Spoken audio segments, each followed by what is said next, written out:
Yeah, hello my people. Sunday Igboho at it again. Wow. Anybody that understand who Sunday Igboho is, that name must have rang a bell, inside your ear. Ó yẹ kó ti wọnú akínyẹmí ara ẹ tó bá ti gbọ́ Sunday Igboho. Ó yẹ kó mọ̀ bí tó ń pè suka. Is it suka in Ibadan? Ó yẹ kó mọ̀ láìpẹ́ ń bàdàn. Dọ́yọ̀, Meko, mọ Benin, mọ Benin, mọ Sunday Igboho. Then who do you want to know? Maybe in the other part of the, the eastern part of the country, I'll say, what's his name?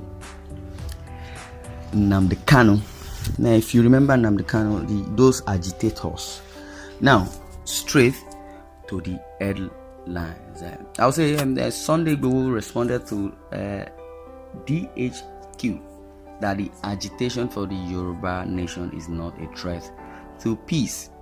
Well, in a statement released in Ibadan, Oyo State, Sunday Adeyemo, popularly known as Sunday Igboho, criticized Major General Edward Buba, who is the Director of Defense and Media Operations, for labeling the Yoruba self-determination movement as a threat to peace in the southwest region.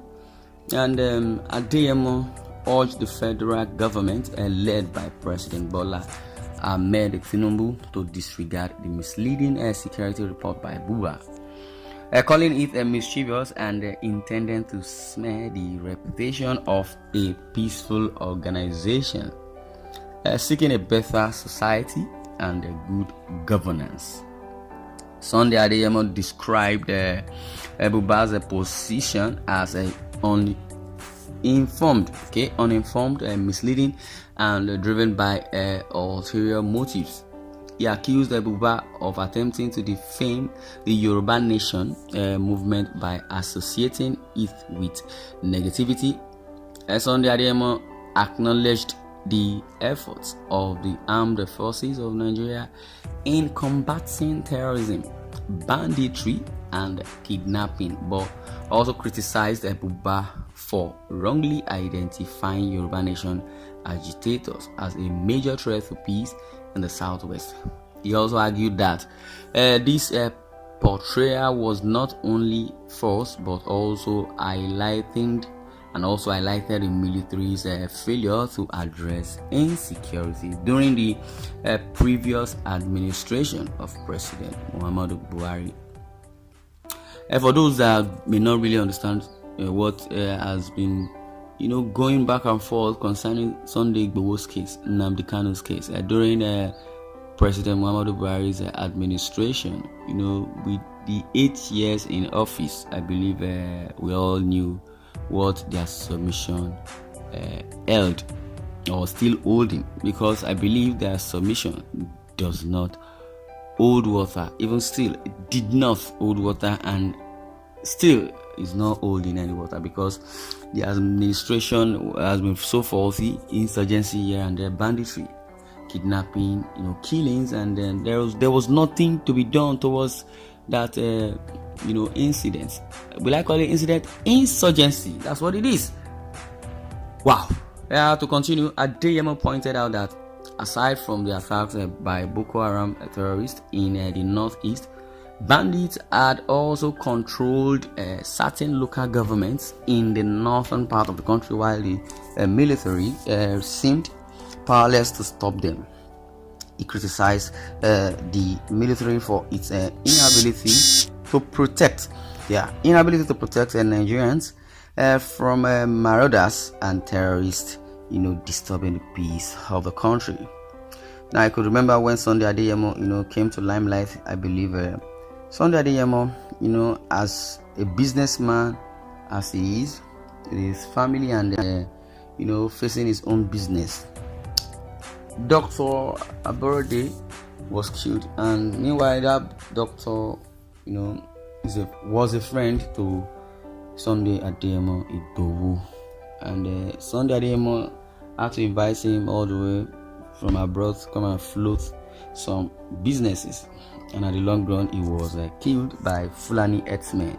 That was how Sunday Igboho, rose to prominence and decided to fight for his people, and that was the story until now.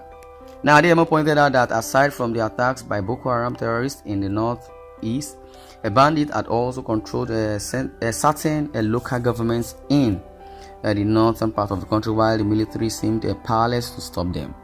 He criticized the military for its inability to protect Nigerians from marauders and terrorists, resulting in the loss of thousands of lives and the displacement of innocent citizens.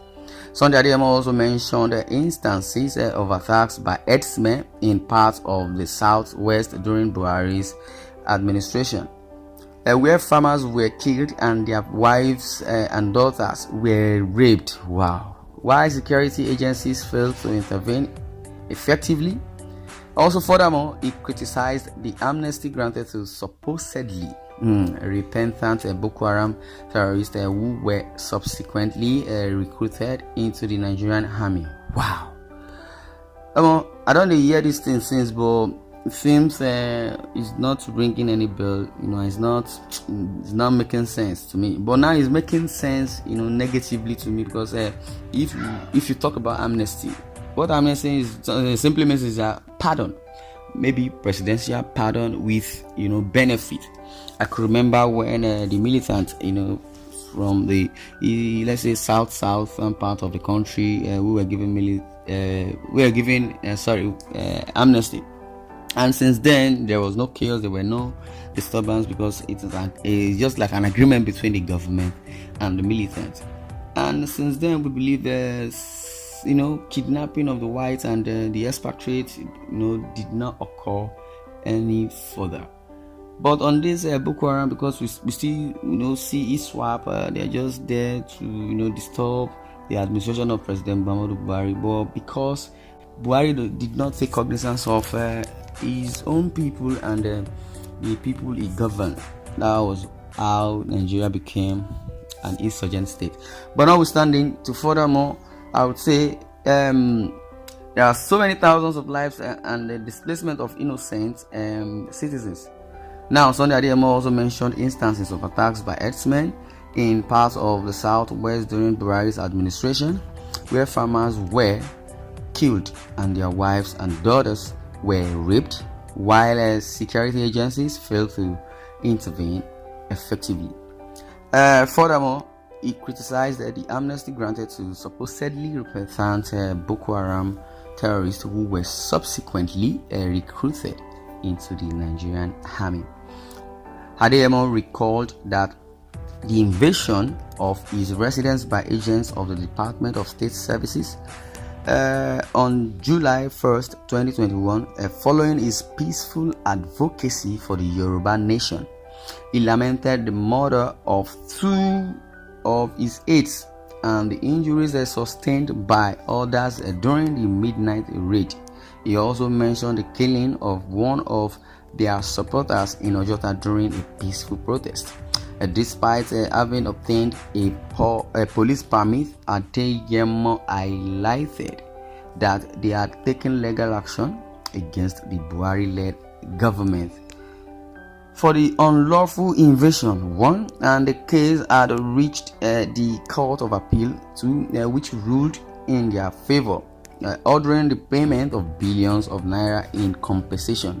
However, the judgment had not been obeyed.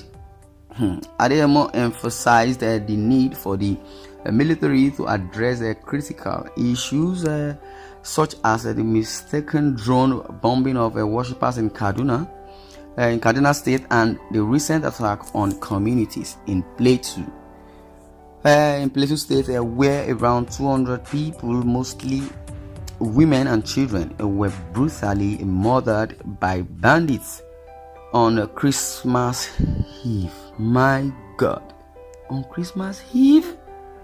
Well, he criticized the military for focusing on baseless accusations against the Yoruba Nation movement instead of tackling these pressing security concerns, tackling their northern path, tackling the insurgencies. They left that undone. they left that untackled, looking for a way to dent the image of the Yoruba nation, or Sunday Adeyemo, who has done nothing, who does not have any weapon. I could remember during that time they said he was, keeping ammunition, he was selling ammunition, and back and forth, so many charges, so many allegations against Sunday Adeyemo, and I don't believe in such, nonchalant statement, because you just open your mouth to just say just what comes out.